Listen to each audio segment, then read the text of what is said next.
The best angle that we got is this one right here without the whole steering wheel being in the way. Good morning. It's Tuesday, November the 29th. Thanksgiving's over. Black Friday is over. And y'all, it's a lot of shit that's over in general. I might not want to admit to it, but a lot of stuff that's transpired. Oh my God. Hold on, I'm trying to get my cards. A lot of stuff that has transpired over the last couple weeks, I seen it in the cards. A lot of it I may have seen and didn't want to acknowledge, but I seen that shit. So a lot of times this is why they say, you know, I don't think there's anything wrong with it. When you're learning, you're going to have to read for yourself, just for practice. And sometimes your own mind won't let you see the truth. So I think it's okay to read for yourself. But a lot of times, you know, they say don't read for yourself because, you know, your own mind a lot of times has the ability to say, you know, it's like a red flag. Like you see it, it's there, but you pretending that you don't really see it. But anyway, so that just goes to show a lot of things that happen. I probably didn't want to acknowledge it, or I might have wanted to read the card differently or interpret it differently, but it always is what it is. Okay. Even though it's slow moving, I always talk about, you know, 3D level consciousness, 5D level consciousness. And one way that you can really see the separation is in the work world. Also in, you know, how people are getting and obtaining money. So it used to be, and forgive me guys, so it used to be, you know, the whole work culture was you go to work. You work this schedule all day, you work 8 hours, you get paid, you know, once every 2 weeks.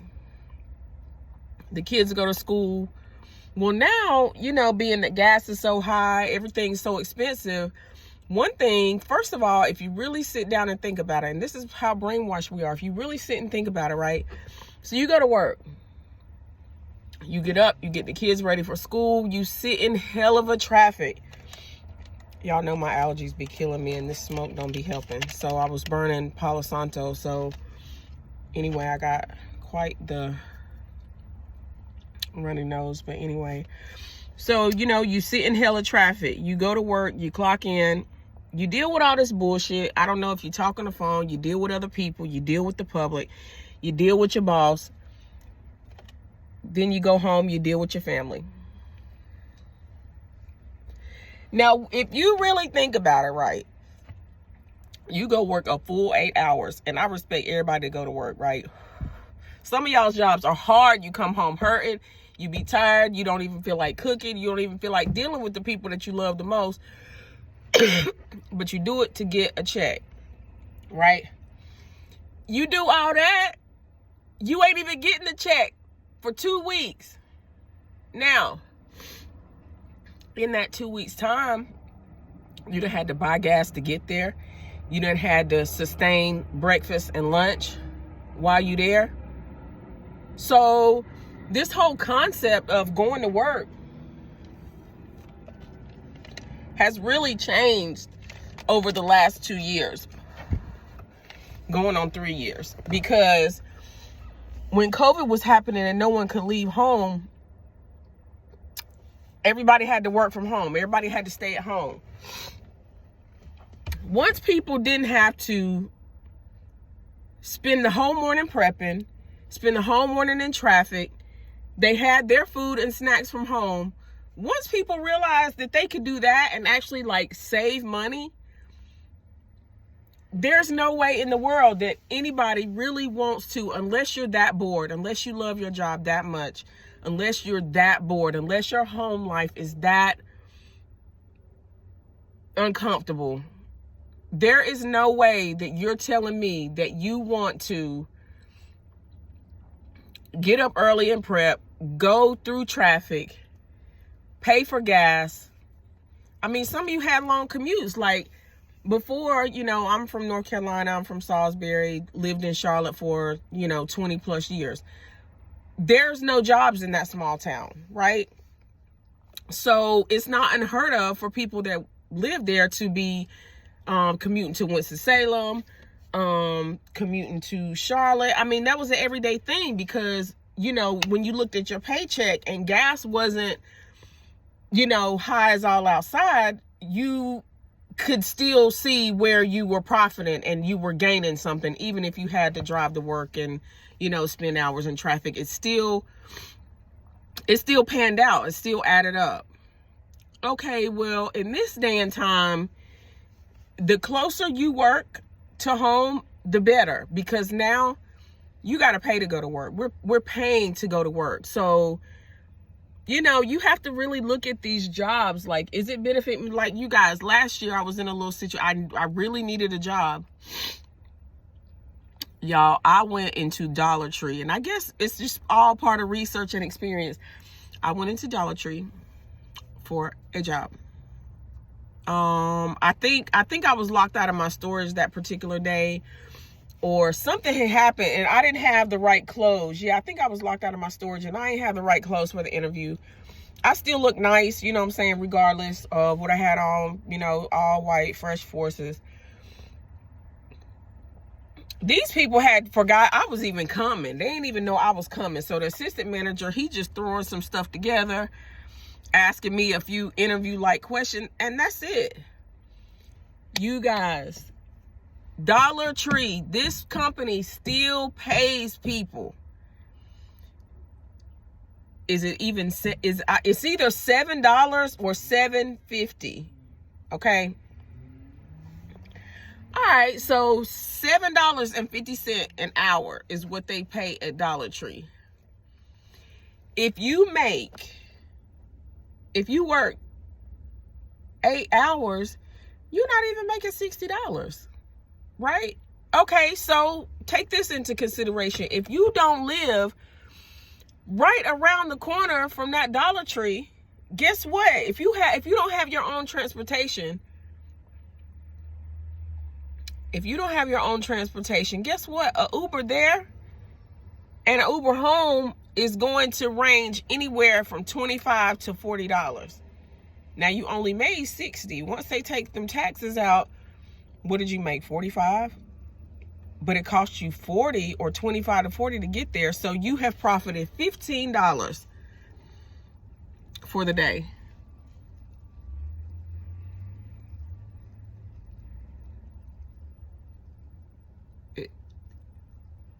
It's not making sense. It's not panning out.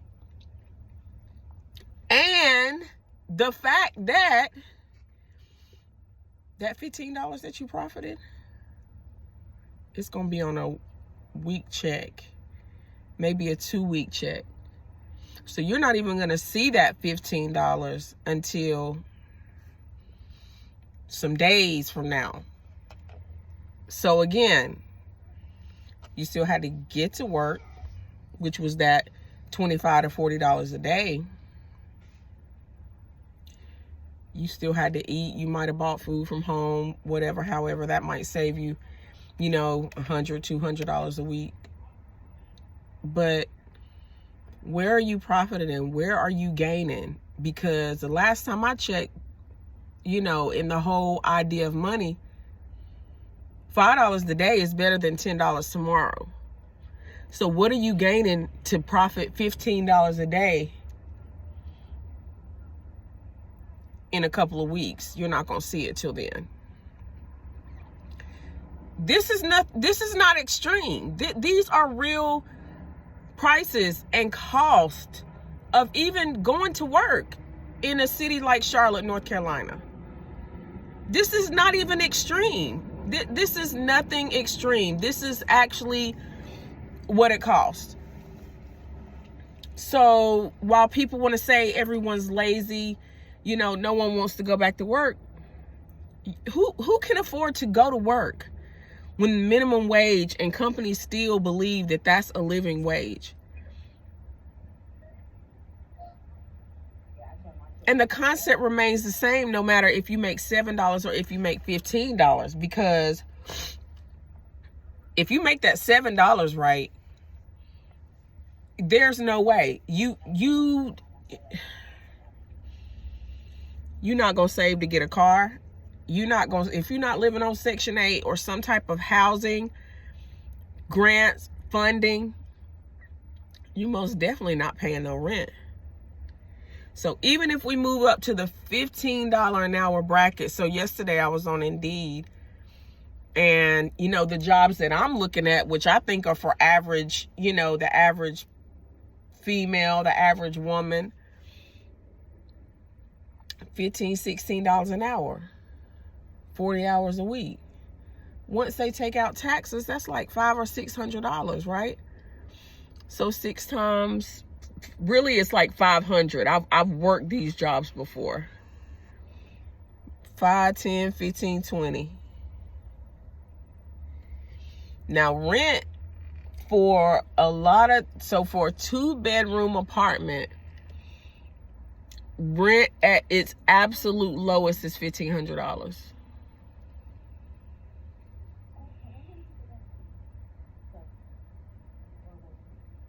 Rent at its lowest is $1,500. Okay.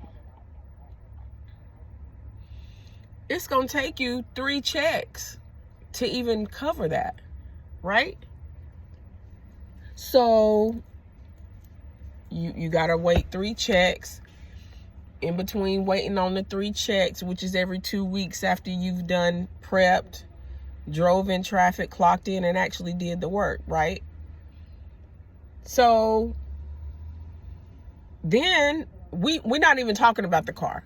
All right. So let's just say that, you know, we paying that $1,500 for the rent. And let's just say we do have to spend that $40 to get back and forth to work. What is that? $280 a week? So that's another, that's another $1,200 a month. Wait, when we made the $500 a week,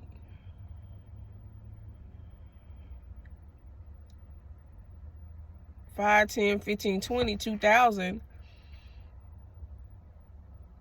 it's not adding up, right? And it can't be that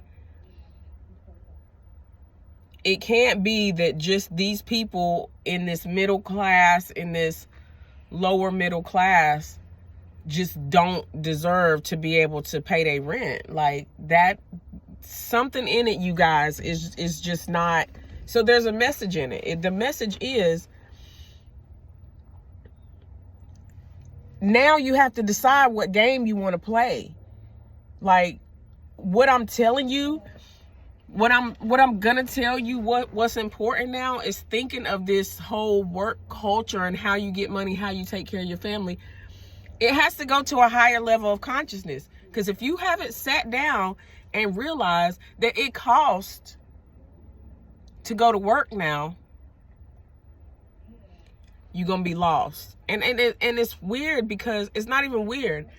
I know what I'm talking about, because I've seen a lot of, like, for instance, you know, he was a college friend of mine, smart guy, has a decent job. I don't think he has any kids now, but he has a girlfriend. So I'm assuming, you know, they probably work towards buying a house, getting a mortgage. They probably both got car payments, you know, give or take.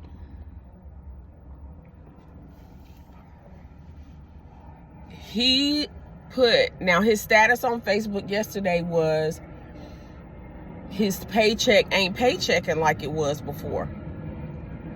So in 2 years worth of time, the same paycheck is not, it's not paying for anything. It's not working. And you know,